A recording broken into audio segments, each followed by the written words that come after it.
شروع کرتی ہوں اللہ کے نام سے جو بڑا مہربان نہایت رحم کرنے والا ہے۔ ایک دفعہ کا ذکر ہے کہ کسی علاقے میں جابر بن عبداللہ نامی سوداگر رہتا تھا۔ اللہ تعالیٰ نے اس کو خوبصورت بیوی سے نوازا تھا۔ شہر کے امیر ترین آدمی سوداگر کی بیوی پر جان قربان کرنے کے لیے تیار رہتے تھے۔ بیوی کسی کی باتوں میں آنے والی نہ تھی۔ سوداگر اپنے تجارت کے سلسلے میں کئی سالوں تک اپنے گھر سے باہر جایا کرتا تھا۔ اسی طرح ایک دن اسے تجارت کے سلسلے میں شہر سے باہر جانا پڑا۔ جانے سے پہلے وہ رات کو اپنی بیوی کے پاس آیا اور اسے کہنے لگا کہ میں تمہارے لیے ایک خوبصورت تحفہ لایا ہوں جسے دیکھ کر تمہیں میری یاد آتی رہے گی اور تم مجھے نہیں بھولو گی۔ یہ کہہ کر اس نے ایک لوہے کا تالا اس کی کمر سے باندھ دیا اور چابی اپنے پاس رکھ لی۔ اس پر اس کی بیوی بہت ناراض ہوئی اور کہنے لگی، آپ کو مجھ پر اتنا بھی اعتبار نہیں رہا؟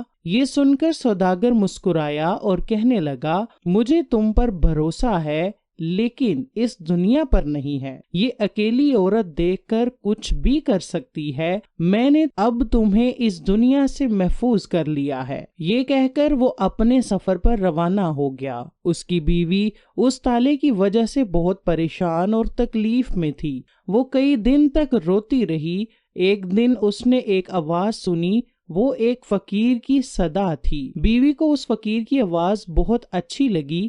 بیوی نے فقیر سے درخواست کی، پھر اپنی صدا بلند کرو۔ فقیر نے اس عورت کے کہنے پر پھر صدا کو بلند کیا۔ بیوی نے اس فقیر کو کافی پیسے دے کر کہنے لگی کہ تم ہر روز آیا کرو، اپنی پیاری سی آواز میں مجھے کچھ نہ کچھ سنا کر پیسے لے کر چلے جایا کرو۔ فقیر اور بیوی کا یہ سلسلہ کئی دن تک چلتا رہا۔ آہستہ آہستہ فقیر اور بیوی کے دل میں پیار بھرتا گیا۔ ایک دن فقیر نے تاجر کی بیوی سے جسمانی تعلق قائم کرنا چاہا تو یہ دیکھ کر حیران رہ گیا کہ اس کی کمر کے نیچے زنجیر باندھ کر اس پر تالا لگایا ہوا ہے۔ سوداگر کی بیوی نے اسے سارا ماجرا بتایا کہ کیسے اس کے شوہر نے اسے اس تالے میں جکڑ دیا ہے۔ وہ فقیر پہلے تو مایوس ہوا لیکن پھر سوداگر کی بیوی سے کہنے لگا کہ تم فکر مت کرو، تم میرا انتظار کرو، میں تالا کھولنے کا ہنر سیکھ کر تمہارے پاس آؤں گا اور تمہارا تالا کھول کر تمہیں یہاں سے آزاد کر کے لے جاؤں گا۔ یہ بات کر کے فقیر کافی دن تک نظر نہ آیا۔ سوداگر کی بیوی فقیر کی آس میں کئی دن تک دروازے کی طرف دیکھتی رہی۔ آخر ایک دن فقیر نے محلے میں آ کر صدا دی۔ جب سوداگر کی بیوی نے صدا سنی تو بہت خوش ہوئی کہ آج میں اس کمر بند سے آزاد ہو جاؤں گی۔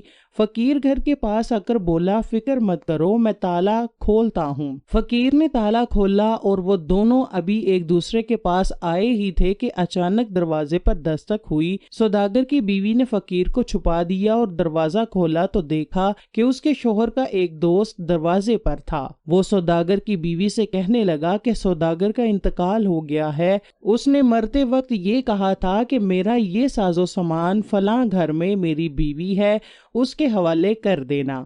اس کے علاوہ سوداگر وراثت میں کافی جائیداد چھوڑ کر مرا تھا۔ اس کے بھی کاغذات بیوی کے حوالے کرنے کی وصیت کر گیا تھا۔ اس آنے والے شخص نے سارا سامان اور جائیداد کے کاغذات بیوی کے حوالے کرتے ہوئے اجازت طلب کی اور وہاں سے چلا گیا۔ یہ ماجرا سننے کے بعد سوداگر کی بیوی خیالات میں گم ہو گئی۔ کچھ دیر کے بعد اپنے خاوند کی یاد میں زاروں کی طرح رونے لگی کہ میرا خاوند مجھ سے بہت پیار کرتا تھا، جس نے آخری سانس تک مجھ سے وفاداری نبھائی اور میں بے وفائی کرنے والی تھی۔ بیوی اپنی اس حرکت پر بہت شرمندہ تھی۔ وہ فقیر کو کہنے لگی کہ تم چلے جاؤ، میں اپنے خاوند کے ساتھ بے وفائی نہیں کر سکتی، میں اپنی باقی کی زندگی اپنے خاوند کی وفاداری میں رہ کر گزارنا چاہتی ہوں۔ فقیر سے یہ بات کر کے بیوی اپنے گھر کے اندر چلی گئی اور دروازہ بند کر دیا۔ فقیر تھوڑی دیر تک گھر کے باہر کھڑا سوداگر کی بیوی کا انتظار کرنے کے بعد وہ بھی چلا گیا۔ سوداگر کے مرنے کے بعد بیوی نے ساری زندگی اپنے خاوند کی یاد اور وفاداری میں گزار دی۔